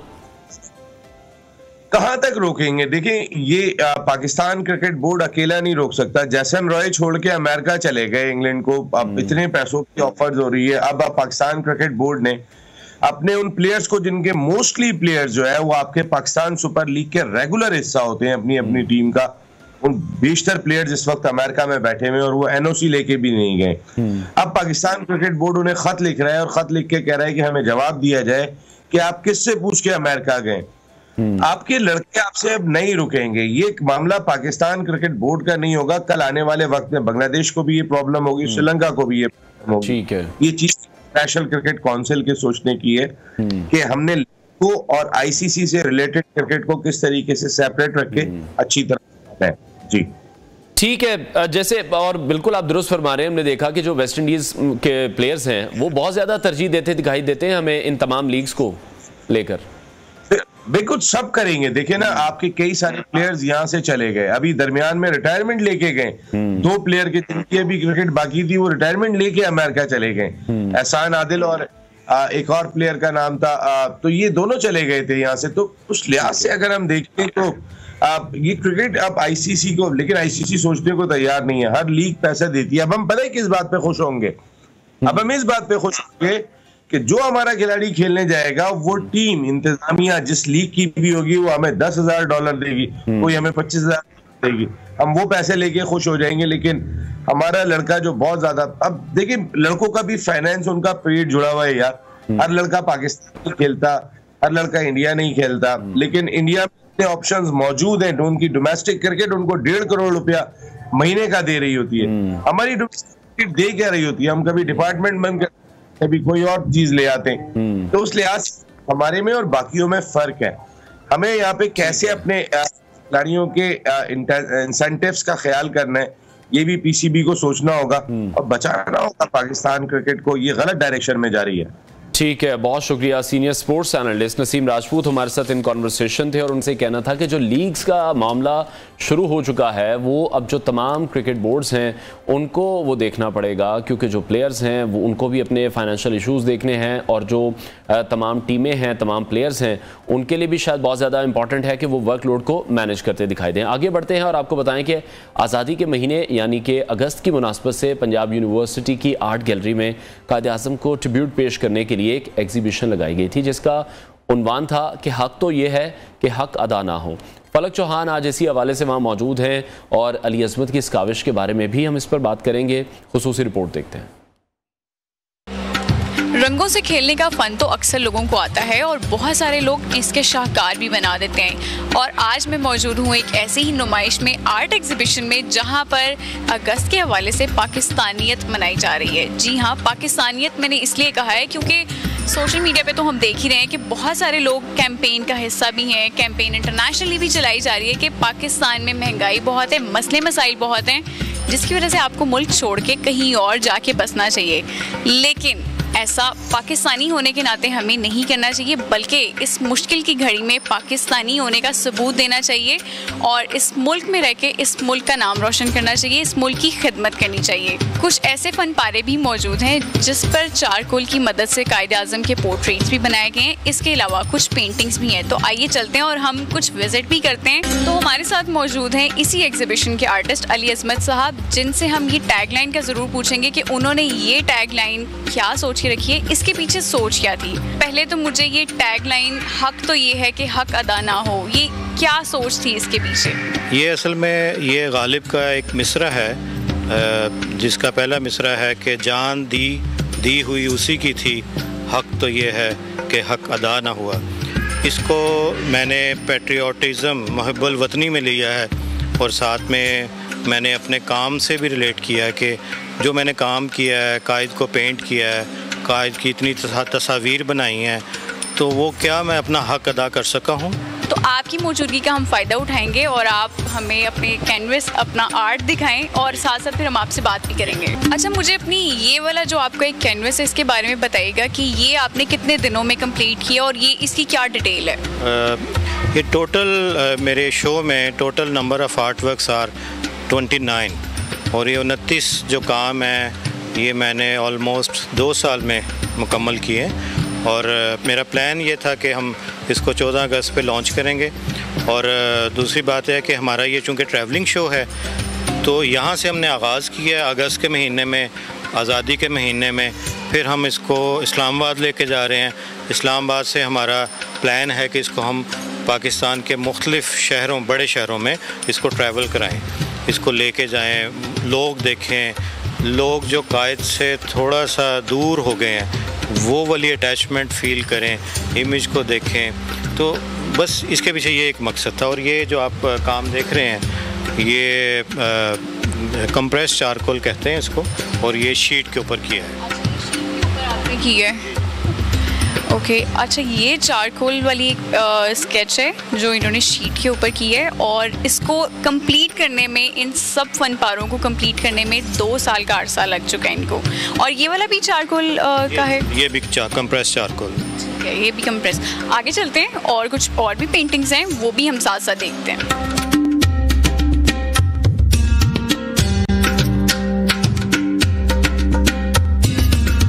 अच्छा, वो तो हमने चारकोल की आपकी एक पेंटिंग देख ली, एक स्केच देखा है, तो इसके बारे में बताएं कि ये कौन सा मोड है? अच्छा, ये जैसे वो आपने देखा बड़े साइज़ में वो कंप्रेस चारकोल है शीट के ऊपर इसी तरह से ये मेरा बाकी काम जो है ये सारे का सारा एक्रेलिक्स ऑन कैनवस है। तो एक्रेलिक्स का अपना एक चार्म होता है, उसकी अपनी ब्यूटी है कि वो बहुत जल्दी ड्राई हो जाता है। नॉर्मली लोग ऑयल्स में काम करते हैं, तो मैं एक्रेलिक्स में करता हूँ। ये आपको जो आप आर्ट करने के लिए आप मीडियम आपकी अपनी सिलेक्शन होता है, आपको क्या सूटेबल लगता है, आपको किस में मज़ा आता है, किस में ज़्यादा आप इंजॉय करते हैं। ये तो ऐसे ही कि आपको कोई ग्राउंड दे दिया जाए और आप उसमें आप खेलें, प्ले करें, तो ये आपकी अपनी चॉइस होती है कि आप क्या करना चाह रहे हैं। आइए आगे भी चलते हैं, कुछ और भी चीज़ें आपको दिखाते हैं, साथ साथ हम बात भी करते रहेंगे। अली साहब, मुझे ये बताइएगा कि आप आजकल यूथ को कैसे देखते हैं? क्या वो उतनी ही पाकिस्तान से मोहब्बत करते हैं? मैं ये दावा करना कि मैं मोहब्बत करता हूँ पाकिस्तान से ज़्यादा, वो नहीं करते, मेरा ख्याल है ये नाइंसाफ़ी होगी। मेरा तो ये गुमान है कि हम सब भी पाकिस्तान से मोहब्बत करते हैं। पाकिस्तान जैसी जगह दुनिया में कहीं और नहीं है, ये मेरा मानना है, मेरा यकीन है, और मेरा ख़्याल है कि इससे खूबसूरत जगह दुनिया में कहीं नहीं है। बस हम लोगों ने इसको थोड़ा सा ज़रा ख़ुद से हमने चीज़ों को ख़राब कर दिया, और उसमें कोई ऐसी हर्ज की बात नहीं है। ये पाकिस्तान हमारा है, हमने इसको ठीक करना है और हो जाएगा इंशाल्लाह, ये ठीक होगा, इसमें वो दिन दूर नहीं है। तो खुसूसी रिपोर्ट आपने मुलाहिजा की, अगस्त की मुनासबत से पंजाब यूनिवर्सिटी के आर्ट गैलरी में कायद आज़म को ट्रिब्यूट पेश किया गया है। और क्यों ना ट्रिब्यूट पेश किया जाए, कायद आज़म की वजह से आज हम इन आज़ाद फ़िज़ाओं में सांस लेते हैं, आज़ादी से अपनी ज़िंदगी गुजार रहे हैं, अपने फ़ैसले खुद करते हैं, खुद मुख्तार हैं। और अब देखना यह है कि ये मुल्क तो हमें मिला है, हमने इस मुल्क के लिए क्या किया है, हमने अपने कायद के जो ख्वाब थे उनको पूरा करने के लिए हम लोग क्या कर रहे हैं, अपने जो कंट्रीब्यूशन है वो किस तरह से हम अदा कर रहे हैं। क्योंकि जो काविशें की गई थी कायद आज़म की जानिब से, जिस तरह से जितनी मुश्किलात के बाद, जितनी कुर्बानियों के बाद हमें पाकिस्तान मिला था, तो क्या अब हम जस्टिफाई कर रहे हैं इस मुल्क के साथ इसको बेहतर करने के लिए, या फिर हम भी सिर्फ हुक्मरानों पर नज़रें जमाए बैठे हैं, हम उन लोगों पर नज़रें जमाए बैठे हैं जो कि ऐवानों में मौजूद हैं और हमारे लिए फ़ैसले करते हैं। और हमारे लिए शायद आजकल के दौर में तो हम देख रहे हैं कि मुश्किलात ही पैदा हो रही हैं। तो अब देखना यह है कि इंडिविजुअली हम लोग क्या रोल अदा करें कि जो कायद का पाकिस्तान है उसको किस तरह से बेहतर करें, क्योंकि पूरी दुनिया में कोई भी ऐसा मुल्क मौजूद नहीं है, इतना खूबसूरत मुल्क मौजूद नहीं है जो कि अल्लाह ने तमाम मुसलमानों को, तमाम पाकिस्तानियों को ये अता किया है। तो पंजाब यूनिवर्सिटी की आर्ट गैलरी में कायद आज़म को ट्रिब्यूट बड़े ही ज़बरदस्त अंदाज में पेश किया गया है। लोगों की बड़ी एक तादाद भी यहाँ पर मौजूद थी, और जिस तरह से कायद आज़म के पोर्ट्रेट वहाँ पर मौजूद हैं, क्योंकि पाकिस्तान से जो लोग मोहब्बत करते हैं वो कायद आज़म से भी उसी तरह से मोहब्बत करते हैं, क्योंकि उन्हीं की इन काविशों की वजह से और उन्हीं की इन मेहनतों की वजह से आज हम पाकिस्तान में रह रहे हैं। ब्रेक लेते हैं, ब्रेक के बाद आपको दोबारा ज्वाइन करें।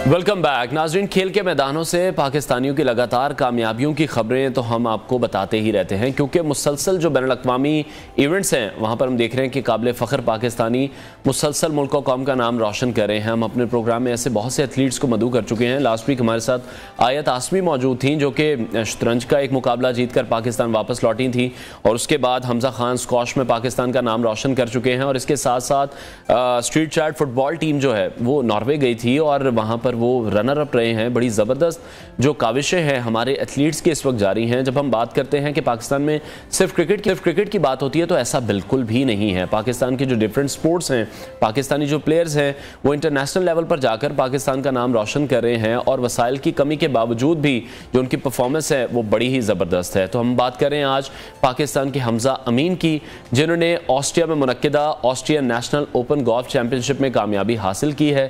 और मुश्किल मौसमी हालात थे और यूरोपीय टूर के जो फाते हैं मार्टिन वेगले, उनसे उनका सख्त मुकाबला हुआ। उनका सामना करने के बावजूद भी हमजा ने 2 स्ट्रोक के मार्जिन से चैंपियनशिप अपने नाम कर ली है। ऑस्ट्रियन नेशनल ओपन चैंपियनशिप 4 दिनों पर मुहित थी। ऑस्ट्रियन गोल्फ एसोसिएशन के कैलेंडर पर यह एक नुमाया इवेंट है और इस कामयाबी पर पूरी कौम को हमजा अमीन पर फख्र है। आज हमारे साथ इनको होंगे हमजा, उनसे मजीद बात करते हैं। हमजा, बहुत शुक्रिया हमें शो में ज्वाइन करने के लिए। Welcome to the show. आपको ढेरों मुबारकबादें, बड़ी ज़बरदस्त कामयाबी आपने हासिल की है। तो सबसे पहले तो हम यही जानना चाहेंगे कि कामयाबी पर जो आपके जज्बात हैं वो कैसे हैं? थैंक यू जी। काफ़ी अच्छा दिन रहा है। मेरे फादर भी मेरे साथ थे और वो लास्ट टाइम 2015 में मेरे साथ थे जापान में। और ऑफ कोर्स हमारा इंडिपेंडेंस डे तो हमजा कितना मुश्किल मुकाबला था ये, क्योंकि आपके जो हरीफ थे वो भी यूरोपीय टूर के फाते रह चुके हैं। जी, ये जो कोर्स था जिस पे हम खेले थे, ये वैसे ऑस्ट्रिया का सबसे मुश्किल कोर्स था और ऊपर से कंपटीशन भी काफी थी। और जो सेकंड आए थे मार्टिन वीगल है, वो एक्स यूरोपियन टूर के चैंपियन भी है, तो मुझे पता था कि उसका जो कंपटीशन हो वो बड़ा सख्त होगा। और वो बिल्कुल आखिरी होल तक उसके साथ ही मेरा मुकाबला बहुत टफ था और एंड में I am grateful to God के आई वन द टूर्नामेंट। लेकिन उधर काफी अच्छे प्लेयर्स भी थे, नेशनल टीम्स भी मौजूद थी और पूरे यूरोप के प्लेयर्स भी मौजूद थे। इस कामयाबी में हम ये देख रहे हैं कि जो आपके वालिद हैं उनका भी बड़ा ही इंपॉर्टेंट किरदार है। तो जाहिर बात है वो आपकी रहनुमाई भी करते रहे हैं। उनकी रहनुमाई और खुशी दोनों के बारे में ही हम जानना चाहेंगे। ये मेरे फादर भी पाकिस्तान के टॉप खिलाड़ी थे और सीनियर्स में भी एशिया के बेस्ट थे और एशियन नंबर 1 थे 70s में। तो उनका बहुत एक्सपीरियंस है गोल्फ में, उन्होंने मुझे सिखाया भी है और उनके साथ मुझे काफ़ी अच्छी पार्टनरशिप थी लास्ट वीक। तो पूरे 4 दिन वो मेरे साथ थे और मुझे उन्होंने बहुत ज़बरदस्त तरीके से गाइड किया था। उनके बगैर ये ट्रॉफी हमें आई थिंक मुश्किल होती कि मैं जीतता उनके बगैर। तो एक्सपीरियंस काफ़ी अच्छा रहा। लास्ट टाइम वो मेरे साथ 2015 में जापान में थे, तो काफी अर्सा हो गया, 8 साल हो गए हैं। तो आई वाज वेरी हैप्पी कि वो मेरे साथ फिर से। ठीक है हमजा, बहुत से लोग हमें देख रहे हैं, मेरी तौर पर ये जानना चाहते होंगे कि जो गोल्फ का खेल है उसमें क्या चीज सबसे ज्यादा जरूरी होती है जो कि आपकी जीत में अहम किरदार अदा करती है? ये पेशेंस और टेम्परामेंट की बड़ी जरूरत है, ऑब्वियसली टैलेंट की जरूरत है, डिसिप्लिन की जरूरत है, फिर आपको गेम की रीडिंग की बड़ी जरूरत है कि आप गेम को सही तरीके से रीड कर सकें। और जितना भी आपके पास एक्सपीरियंस है वो फिर जब कंपटीशन टफ होता है बड़ा काम आता है। तो you have to be experience as well. तो बहुत से फैक्टर्स हैं जो है गोल्फ में जो है ना वो आते हैं। जीतने और हारने में 19-20 का फर्क होता है। There is very slim margin of error. तो एक्सपीरियंस के साथ, प्रैक्टिस के साथ, टैलेंट के साथ, डिसिप्लिन के साथ, ये सारी जो चीजें। भी कौन से अपकमिंग इवेंट्स के फिर आप अब तैयारी कर रहे हैं?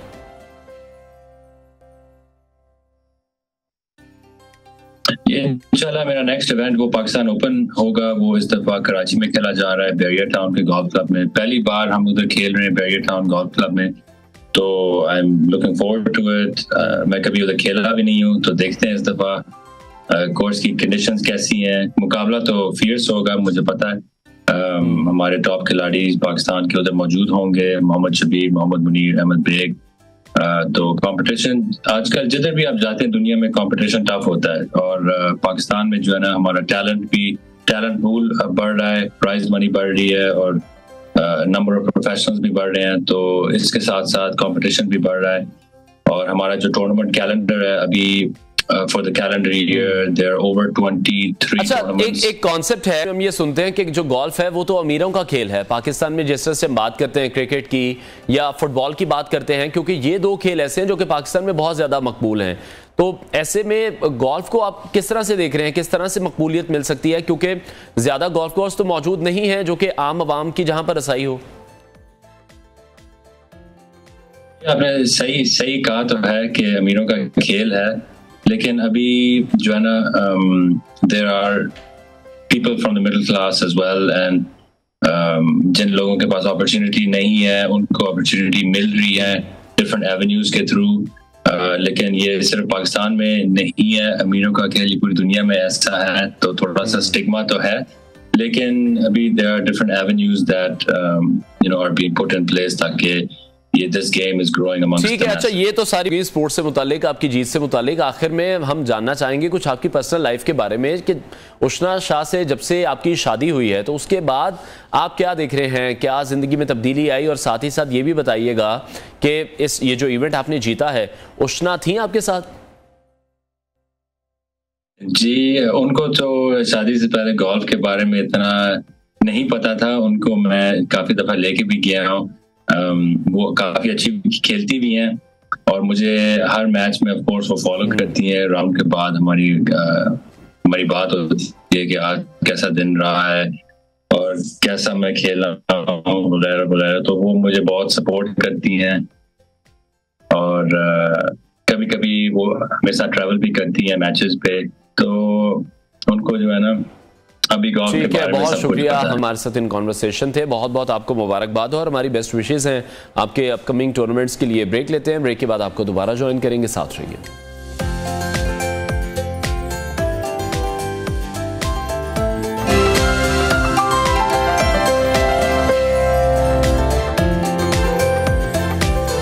Welcome back. और अब कुछ बात करेंगे महंगाई की हालिया लहर से मुतालिक, और अब हम ये देख रहे हैं कि पेट्रोलियम मसनूआत की कीमतों में जिस तरह से 15 रोज़ के दौरान 2 मरतबा इजाफा हुआ, उसके बाद बिजली की कीमतों में भी गैर मामूली इजाफा देखने में आया। अगर हम डॉलर रेट की बात करें तो डॉलर भी इस वक्त 300 रुपये से ऊपर जा चुका है, जहां मुल्क में महंगाई की एक नई लहर आ चुकी है। महंगाई की जो मौजूदा लहर है उससे अवाम की चीखें तो निकली ही हैं। पाकिस्तानी इदारा शुमारियात के जो आदाद शुमार हैं उसके मुताबिक जो महंगाई है वो बहुत ज़्यादा बढ़ चुकी है। इस दौरान जो महंगाई की शरह है वो 27.50% से भी तजावुज़ कर गई है। 32 अशिया ज़रूरी ऐसी हैं जिसके नरखों में मज़ीद इजाफा हुआ है, 7 की कीमतों में कमी हुई जबकि 12 में इस्तेहकाम रहा है। और अब हम ये देख रहे हैं कि जिस तरह पेट्रोलियम मसनूआत की कीमतों में इजाफा होता है उसके साथ एक महंगाई का जो तूफ़ान है वो आ जाता है।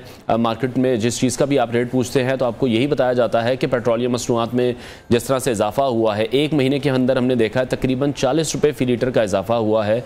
और कहा तो ये जा रहा था कि जब निगरान हुकूमत आ जाएगी तो जो प्राइसेस हैं शायद फिर वो रुक जाएंगी बढ़ने से, लेकिन ऐसा नहीं हो सका। निगरान हुकूमत की जानिब से कहा गया कि आलमी मार्केट में जो तेल की प्राइसेस हैं वो बढ़ रही हैं, इसलिए हमें भी बढ़ानी पड़ेंगी। लेकिन फिर हमने देखा कि अगले रोज़ आलमी मार्केट में जो तेल की कीमतें हैं वो तो कम होती दिखाई दे रही थी। तो आवाम को रिलीफ कब मिलेगा? आवाम तो उसी गवर्नमेंट का इंतज़ार करती अभी दिखाई दे रही है, क्योंकि पेट्रोलियम मसनूआत की कीमतों में जब से 2 मरतबा इजाफा हुआ है उसके बाद उसके असरात तमाम ही शोबों पर हमें नज़र आ रहे हैं। और इसमें जो एक सबसे आम शोबा है वो ट्रांसपोर्ट का भी है। तो जो ट्रांसपोर्टर्स हैं उन्होंने भी किराए में इजाफा कर दिया है। और अब ये देखने में आता है कि जैसे ही फ्यूल की प्राइसेस बढ़ती हैं तो फौरी तौर पर जो किराए हैं उनमें इजाफा कर दिया जाता है, जिसकी वजह से बहुत से ऐसे वाक़यात रिपोर्ट हुए हैं कि जो मुसाफिर हैं जो बस अड्डों पर मौजूद हैं उनके दरमियान, बस अड्डों वालों के दरमियान लड़ाई झगड़े के भी बहुत से ज़्यादा वाक़यात हैं वो हमें होते नज़र आए हैं। लोग काफ़ी तंग इस वक्त दिखाई दे रहे हैं। 25 से 30 हज़ार लोगों की अगर इनकम है उनके घर 12-12 हज़ार बिजली का बिल आ रहा है। जब हम हुकूमती नुमाइंदगान से बात करते हैं तो वो यही कहते दिखाई देते हैं कि पाकिस्तान तहरीक इंसाफ की हुकूमत थी, वो हमारी हुकूमत के लिए इतनी मुश्किलात खड़े करके गए जिसके बाद हमें ये मुश्किल फ़ैसले लेने पड़ रहे हैं। तो ये जो मुश्किल फ़ैसले हैं इसका खुमियाजा हमें सिर्फ अवाम ही भुगतती दिखाई देती है। पाकिस्तान को तो शायद डिफ़ॉल्ट होने से बचा लिया गया, कर्ज़ लेकर IMF की जानिब से या चाइना की तरफ से मदद आ गई, UAE की तरफ से मदद आ गई, लेकिन जो पाकिस्तानी अवाम है उनके लिए मदद किसी भी तरफ से नहीं आ रही। और हम देख रहे हैं कि लोग अपने बच्चों को दरियाओं में फेंक रहे हैं, नहरों में फेंक रहे हैं, खुदकुशियाँ करते दिखाई दे रहे हैं। आए रोज़ इस तरह के वाक़यात रिपोर्ट हो रहे हैं। लोग अपने बच्चों को लेकर सड़कों पर हमें दिखाई देते हैं। और जो सबसे बड़ी वजह हम देख रहे हैं कि पेट्रोलियम मसनूआत की कीमतें इतनी ज़्यादा हो गई हैं, जो बिल्स हैं वो इतने बढ़ चुके हैं। गैस की अगर हम बिलों की बात करें तो IMF के मुतालबे पर या हुकूमत की जानिब से खुद से फिर उन पर इजाफा कर दिया जाता है। जो बिजली का बिल है अगर वो अदा नहीं किया जाता तो सोशल मीडिया पर हमने कुछ ऐसी पोस्ट भी देखी हैं कि लोग अपने बच्चों की कानों की सोने की बालियां उतारकर बिजली के जो बिल हैं वो अदा कर रहे हैं। तो इस तरह के दर्दनाक मनासिर देखने में आ रहे हैं। और फिर हम ये बात करते हैं कि पाकिस्तान तरक्की किस तरह से करेगा। तब तक तरक्की नहीं कर सकता जब तक जो हुक्मरान हैं वो अवाम का नहीं सोचेंगे, क्योंकि अगर हमें तरक्की करनी है तो फिर उसका जो तोड़ है या महंगाई पर काबू पाना है तो सिर्फ तभी मुमकिन है जब हम तवानाई की कीमतें कम करेंगे। क्योंकि लोग तो सिर्फ आजकल बिल देने की तगोदो में लगे रहते हैं कि बिजली का बिल आने वाला है, किस तरह से अदा करेंगे। उसी के चक्कर में हम ये देखते हैं कि लोग कर्ज लेने की तरफ भी जाते हैं। जिस तरह से बहुत सी ऐप्स हमने देखा है कि वो कर्ज इस वक्त फराहम कर रही हैं, जिसके बाद खुदकुशी के वाकयात भी रिपोर्ट हुए हैं। 100 यूनिट जो बंदा यूनिट इस्तेमाल कर रहा है बिजली के, 4000 के करीब उसको बिल देना पड़ता है। तो आज इस महंगाई के दौर में जहां आपको 2 वक्त की रोटी भी चाहिए, आपको अपने बच्चों को भी पालना है, उनको स्कूल में भी भेजना है, और साथ ही साथ बिजली के इतने महंगे बिल भी आपको अदा करने हैं, तो आवाम किस तरह से सर्वाइव करेगी? क्या प्लानिंग? अब जो निगरान के टेकर सेटअप है वो अगर आ चुका है, और तो शायद अब ये भी चाहिए कि लोगों को भी अपनी तरजीहात बदलनी होंगी, लोगों को अपना लाइफस्टाइल चेंज करना होगा, क्योंकि हुक्मरान तो आवाम का नहीं सोच रहे, शायद आवाम को खुद अपना ही सोचना पड़ेगा। और तो अब ऐसा नहीं हो सकता कि एक ही घर का फ़र्द कमाए और तमाम लोग बैठ कर खाएँ। अब शायद सब लोगों को ही काम करना पड़ेगा, सब लोगों को ही मेहनत करनी पड़ेगी, तभी वो मामला चलेंगे। लेकिन उसके लिए भी ज़रूरी ये है कि हुकूमत जो रोज़गार के मौके है वो पैदा करे। रोज़गार जब बढ़ेगा तभी जॉब्स कर सकेंगे और लोगों की कुव्वते ख़रीद बढ़ सकेगी। जिस तरह से महंगाई का हम देख रहे हैं कि एक नई लहर सामने आ चुकी है। एक आगे बढ़ते हैं, अब एक वायरल वीडियो है वो आपके साथ शेयर करते हैं, फिर उसको डिस्कस करेंगे।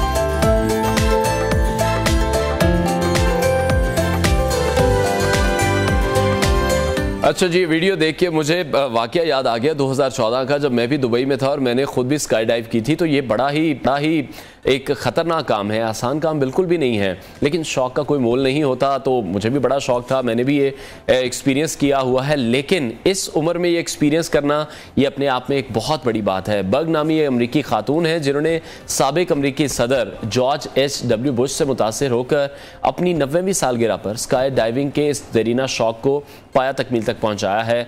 और हम देख रहे हैं इस वीडियो के बाद हर कोई हैरान है। मार्क बर्ग का ये कहना है कि मैंने कभी भी ये नहीं सोचा था कि मैं अपने ज़िंदगी की जो 90 बहारें हैं वो देख सकूंगी, लेकिन अगर मैंने ये देख ही ली हैं तो फिर उनका जो जश्न है, उन्होंने इस जश्न को मनाने के लिए आसमान की बुलंदी से छलांग लगाने का इसको कहा कि फिर मैं इसको मनाऊंगी। तो अगर साबिक सदर जॉर्ज H.W. बुश 90 बरस की उम्र में ऐसा कर सकते हैं तो फिर मैं ऐसा क्यों नहीं कर सकती? ज़्यादुल उमर अमरीकी खातून का हौसला बढ़ाने के लिए इस मौके पर उनका पूरा ही ख़ानदान मौजूद था, जिनमें उनके बच्चे मौजूद थे, पोते पोतियाँ, नवासे नवासियाँ, बल्कि उनके पड़पोते पोतियाँ भी मौजूद थे। तो स्काई डाइविंग सहूलत फराम करने वाले अमले के मुताबिक उन्होंने कागजात पर दस्तखत किए, तमाम तर हिफाजती हिदायत को बगौर सीखा। मैं भी जब गया था स्काई डाइव करने तो ये तमाम आपको एक फॉर्म दिया जाता है, मुख्तलिफ जगहों पर आपके सिग्नेचर लिए जाते हैं, तमाम जो हिफाजती हिदायत हैं वो आपको सिखाई जाती हैं, फिर आपको इतनी बुलंदी पर ले जाया जाता है। 14,000 फीट की बुलंदी से छलांग लगाकर उन्होंने अपनी सालगिरह का जश्न मनाया है, जिसमें 1 मिनट का ये फ्री फॉल होता है और फिर 5 मिनट की स्काई डाइविंग होती है। तो इसके बाद जब खातून दोबारा ज़मीन पर बाहिफाजत उतरी तो उनके लबों पर मुस्कुराहट थी, और जब मैं ज़मीन पर बाहिफाजत उतरा था तो मुझे किसी की आवाज़ नहीं आ रही थी, क्योंकि वो इतना प्रेशर होता है हवा का कि जो आपके कान हैं वो बंद हो जाते हैं। तो इट टुक मी 1 डे, मुझे एक दिन लग गया था कि मुझे किसी की भी आवाज़ उस तरह से नहीं आ रही थी, ज़रा ऊंची आवाज़ में लोगों को मेरे साथ बात करनी पड़ रही थी। तो अब पता नहीं पाकिस्तान में इस तरह की कोई ऑप्शन मौजूद है या नहीं, लेकिन बाहर के मुल्कों में हम देखते हैं कि प्रॉपर ऑप्शन मौजूद हैं, प्रॉपर वहाँ पर स्टाफ मौजूद है।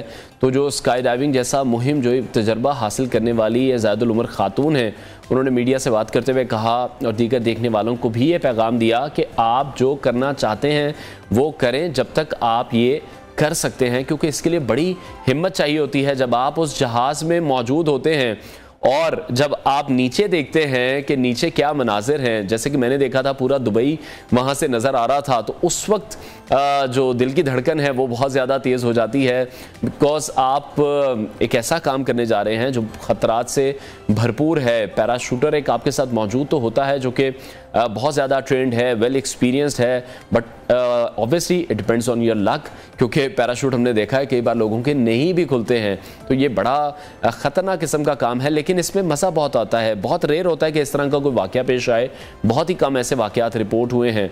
तो बड़ा ही ज़बरदस्त मेरा भी एक्सपीरियंस रहा था, और जिस तरह से हम ये वीडियो भी देख रहे हैं कि किस तरह से ये जो 90 साला खातून हैं अपने इस एक्सपीरियंस को एंजॉय कर रही हैं, तो इस तरह के एडवेंचर मेरा ख्याल है लाइफ में हमें करने चाहिए।